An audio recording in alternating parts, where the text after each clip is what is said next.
Greetings and welcome to another video by Sir Mike the Hedge Knight. We have at long last the new faction, the Blacks, which are the opposites of the Greens from the House of the Dragon series. There are more on the way, we know that, and this video we're going to go over the new Rhaenyra Targaryen. She is the new legendary that has been released and is available for gold coin purchase, or in this mixed summon, which we're going to look at more. And the reason we're going to look at the mixed summon more is they introduced a couple of epics as well. I don't see any commons. A little disappointed. It would have been nice if they threw one or two commons in there and maybe put them in a daily summon. Let's take a look at what the Black Queen can do.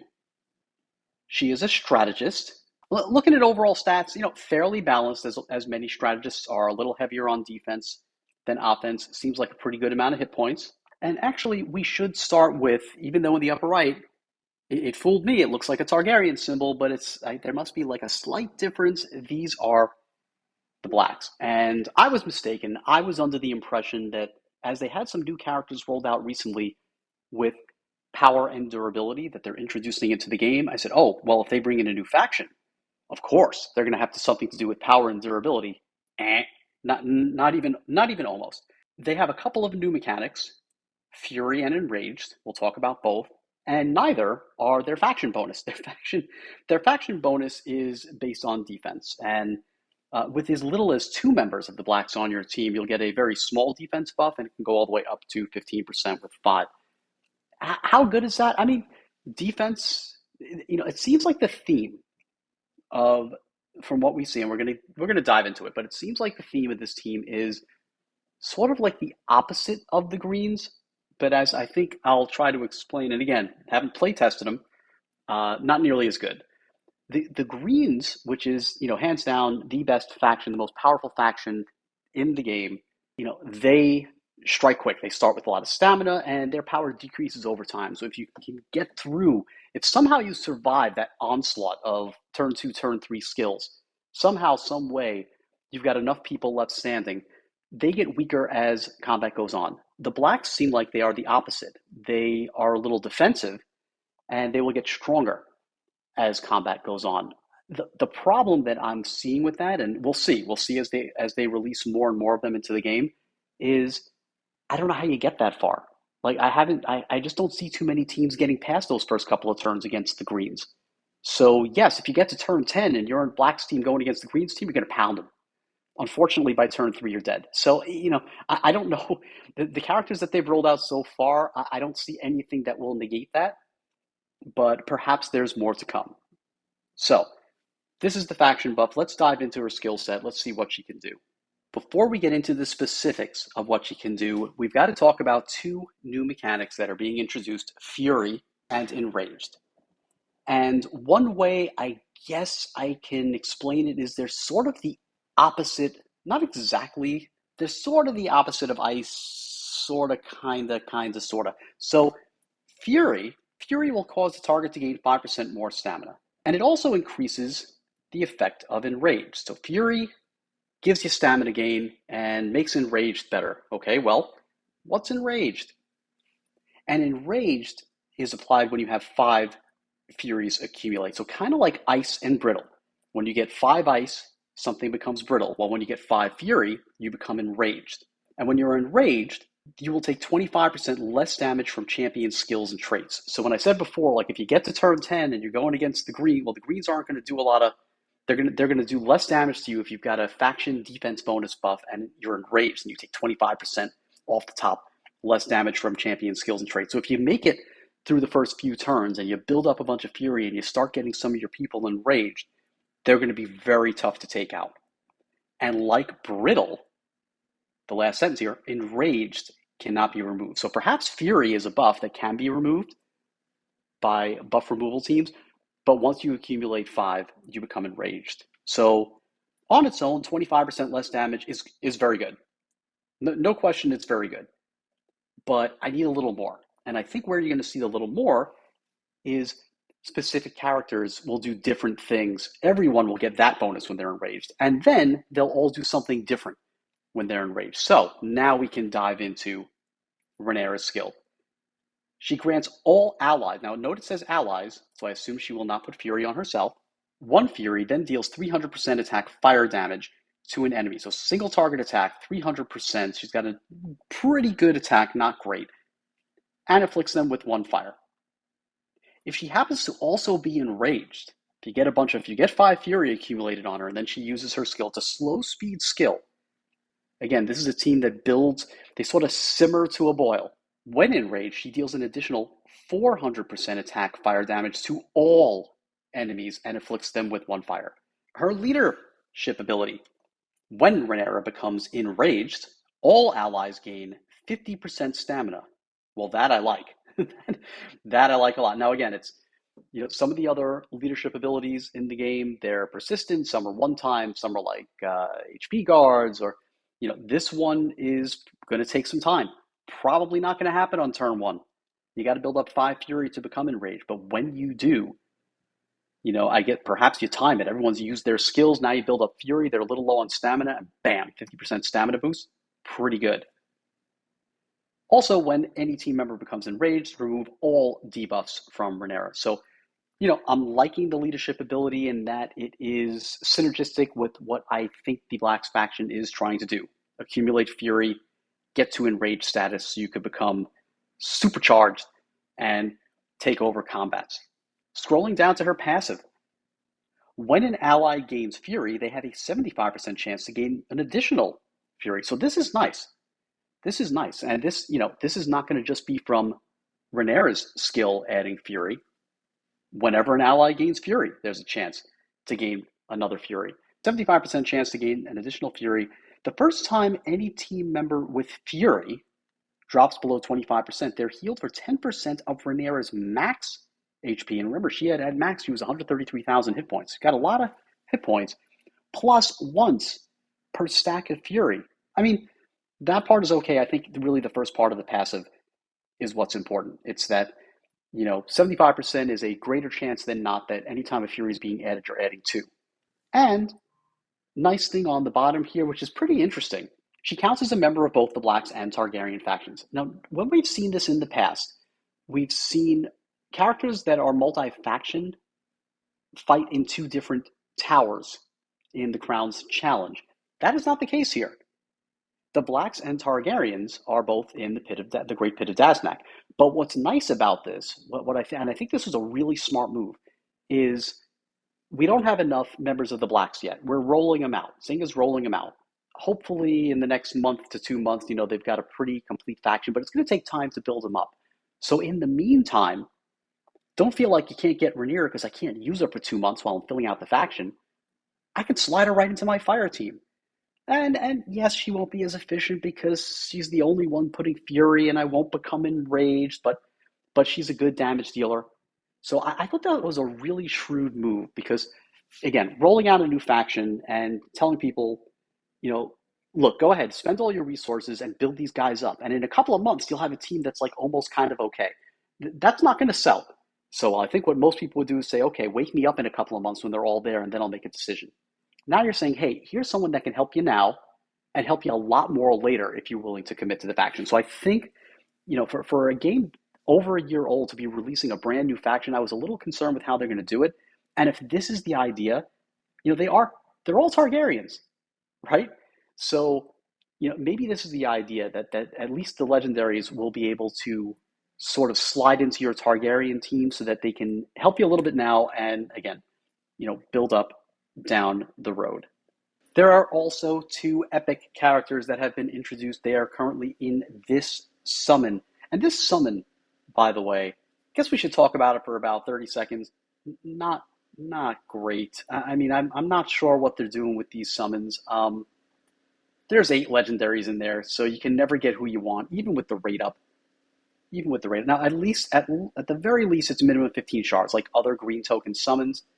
But I don't know who I'm getting. And look at the drop rate, 5.96%. I mean, why even have the drop rate? How about you just say this? Do a 10x summon, get 1 legendary, call it a day. If you are going to commit and you think, wow, okay, I want to be cutting edge, bleeding edge, I want this new faction, let's take a look at the epic. So we've got the Crownlands Knight. He is a fighter, normal speed, skill, single target attack, 330%. Pretty good. 330% attack physical damage for a fighter. Fighters have good attack. So pretty good for normal speed skill. Happy with that. 80% chance to inflict up to 2 fear on them. If the knight is enraged, which is, again, that's kind of the goal with our Blacks faction, the attack stuns the enemy for 2 turns. Pretty good. No leadership abilities. Passive ability, he's got 2 HP guards, which can be helpful. Again, if we're trying to fight the Greens, in the show, the Blacks and the Greens are at war. So Rhaenyra on her own, she's not going to survive against the Greens. They're going to take her out in a couple of turns. What you really need is some characters with taunt and HP guards. I throw on a taunt and I got a couple HP guards, and no matter how many times you use skill, it's going to take 3 hits now to kill me. And if you kill me, you've left my other team members alive. So that's what I think they need. So I don't see a taunt here, but HP guards, 50 and 25%, when activated, grants all allies a fury. Okay, well, here's a way to add fury. And when an enraged ally is struck by an enemy skill, the knight counters for 180% attack physical damage. That's passive. So again, once you build up, you simmer to a boil, and once you start getting 2, 3, 4, all of your members of your team become enraged, it sounds like really good things are going to happen.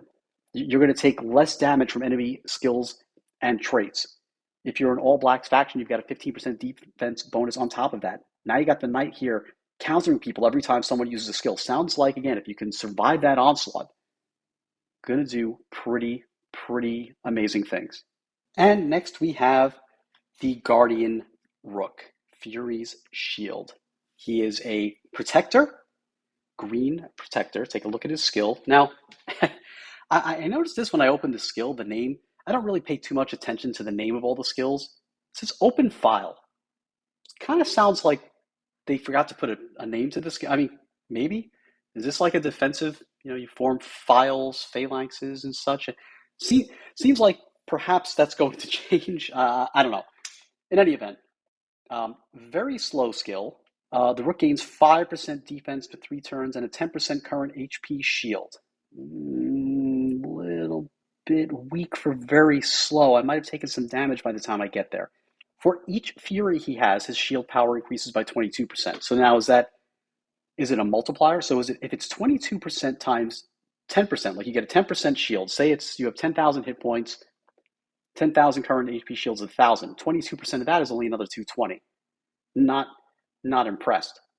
Now, if it's 10% plus 22%, like a 32% HP shield, well, now out of 10,000, you're getting 3,200. Now I'm impressed. Sounds like it's the former, not the latter. But for each fury he has, his shield power increases by 22%. When enraged, the Rook also strikes all enemies for 300% defense physical damage. He is a protector. He has defense. He gets a defense buff.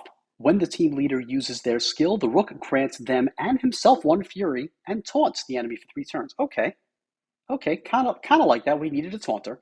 We need someone to absorb a little bit of the damage. Would have preferred it to have been on the Crownlands Knight, who also has the HP guards. When he stops taunting, he removes his debuff from himself. If he's enraged, he removes his debuff from all allies. So what do we think overall about the new Rhaenyra Targaryen, the Black Queen, and the new Blacks faction? I'm intrigued. I like it. I think there is something here. Again, I was a little surprised they didn't go to the power durability route. Perhaps they will when the next wave of Blacks comes out. I like the idea of Fury. I like the idea of Enraged. I like the idea of a team that gets stronger over time. What I really like is that you're going to have to be strategic. You're going to have to find a way to stay alive for a few turns, knowing that you're playing the long game. So I think the idea with this faction is, let's stay afloat. Let's get 5 members of the Blacks in there for a 15% defense buff across the board. Great. We've got a Crownlands Knight with an HP guard. We have a Protector who, as an epic, hopefully we can level him up pretty quick, gets taunt. Every time the leader uses their skill, he removes some debuffs. Like, let's hold the line. Let's stay afloat. Let's stay alive. And while we're doing that, let's build some fury and let's become enraged, and then let's unleash hell on earth. I like the idea. I really do. Am I going to pursue it? No. And the reason I'm not going to pursue it again, F2P, light spenders, can't have everything. The idea of let me build a brand new team and round out my roster with a brand new faction, where are those resources coming from? That's going to take. Now, if I'm a whale, I'm all in. Hey, she looks great. I'm going to get a bunch of them. And when Rhaenys comes out in 10 or 11 days, what have you, I'm going to get a bunch of her. And let me just have everyone and see how they do. And it'll be a fun team to play with. Yes. As a light spender or F2P free to play player, that's a little tough. You're asking for a big commitment because even though I can fit Rhaenyra Targaryen into my Targaryen, she's a member of the Targaryens, so I can fit her in there. I kind of have a good fire team with even at a low star level, but I have a decent enough fire team. I already have some options for my fire team. In another video, when Gendry came out, I pontificated on the Gendry Beric combination. Supposedly that works. I'm sure they'll nerf it at some point, but like there's so many options for the fire team. Do I need to invest in Rhaenyra to find a spot for her on my fire team, knowing that she has a single target attack that adds one fire? Because the Fury, Rhaenyra by herself, she's not enraging anyone. Not enough time with her slow speed skill. How much fury is she going to accumulate? So she's going to do one fire to one person. No, my people on my fire team are doing fire to everyone. So I think I'm not going to pursue her. The other thing is, at least right now, I see them being the opposite of the Greens, but I don't see them being the answer to the Greens. If they were the answer to the Greens, like, hey, the carrot at the end of the stick is if you build this faction, once you get up there, you're going to be able to go against green teams and raid and green teams in Alliance War.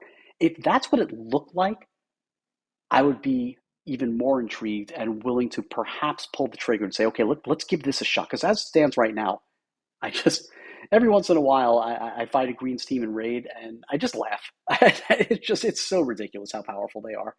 But if this was going to be the true opposition to the Greens and it had something, and I keep thinking back to Meryn Trant, who I didn't get back in the day, and nobody really likes him, but like I think he starts with taunt and he's got HP guards and good defense and like he can absorb some of those initial blows. Like if that type of character comes out for this faction and he can take, let's say, three of their skills in the first couple of turns, and maybe even still be, Rhaenyra's got her passive. If he hits 25%, she gives him a little bit of a heal.